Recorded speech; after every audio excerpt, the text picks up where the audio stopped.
এক মাস পর ঠাকুরকে পুজো দিলাম। ঠাকুরকে না দিলে না মনটা কেমন লাগে।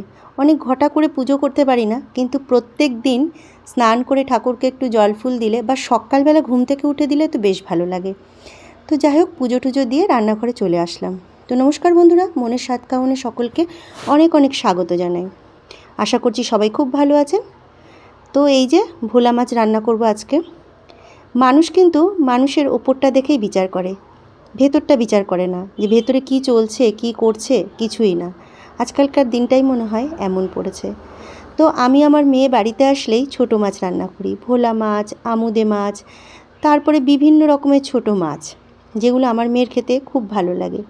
রুই কাতলা বা বড় কোনো মাছ বা মাংস খেতে একদমই পছন্দ করে না ও। হোস্টেলে থাকে, হোস্টেলে তো ওই যে রুই মাছের পিস দেয়, ওগুলো খেয়ে খেয়ে ওর একদমই ভালো লাগে না ওই সব মাছ খেতে। তাই বাড়িতে থাকলেই বলে ছোট মাছ করবে মা, আর এই টাইপের মাছগুলো খেতে ও ভীষণ পছন্দ করে। তো আমি এই টাইপেরই মাছ করি। তো কিছু মানুষ আছে যারা আমাকে বলবে কৃপণ, মেয়ে আসলে কী সমস্ত মাছ রান্না করে, ভোলা মাছ, আমুদে মাছ, যত কম দামি মাছ আছে রান্না করে।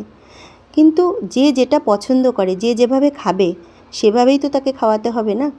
তো ওটা পছন্দ করে না বড় মাছ, রুই কাতলা, তাহলে ওগুলো করে কি করব, কার জন্য করব? সবার সন্তানই যখন বাড়িতে থাকে বা বাড়িতে আসে, কোথাও বাইরে থাকে আসে, তখন কিন্তু সবাই সবার সন্তানকে যত্ন করে খাওয়াতে যায়। তো আমিও তো মা, আমিও চাই আমার সন্তানকে খাওয়াতে, কিন্তু উপায় নেই। মেয়ে সব কিছু খেতে পারে না, কারণ আমার মেয়ের তো ডায়াবেটিস আছে। তো সব কিছু খেতে পারে না, তার মধ্যে তাকে বুঝে বুঝে আমাকে রান্না করে খাওয়াতে হয়।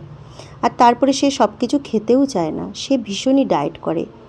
তো যাই হোক, সেই জন্যই আমাকে এই ধরনের মাছগুলো রান্না করতে হয়। তো এই যে আমি ভোলা মাছ রান্না করছি, আর আজকে কিন্তু সে জমিয়ে খাবে, কারণ তার ভোলা মাছ কিন্তু খুবই প্রিয়। আর আমি কিন্তু খুব শুকনো করে রাঁধবো না, আজকে একটু ঝোলঝোল করেই রাঁধবো। তো এই যে মাছ আমার কমপ্লিট হয়ে গেল রান্না। আমি ওই যে ধুন্দুল আর আলু দিয়ে আর ভোলা মাছ রান্না করেছি, ব্যাস এই। আর সাথে তরকারি করেছি, ডাল করেছি, হয়ে গেল আমার আজকের রান্নাবান্না। মেয়ে কিন্তু খুব খুশি হয়েই খাবে। তাই বললাম, লোকের ভেতরটা দেখে আগে বুঝতে হয়, ওপর দেখে বিচার করা একদমই ঠিক নয়। কি চলছে, কি খাবে, কিভাবে কাকে রাখা যাবে, এটাই হচ্ছে সবথেকে বড় কথা।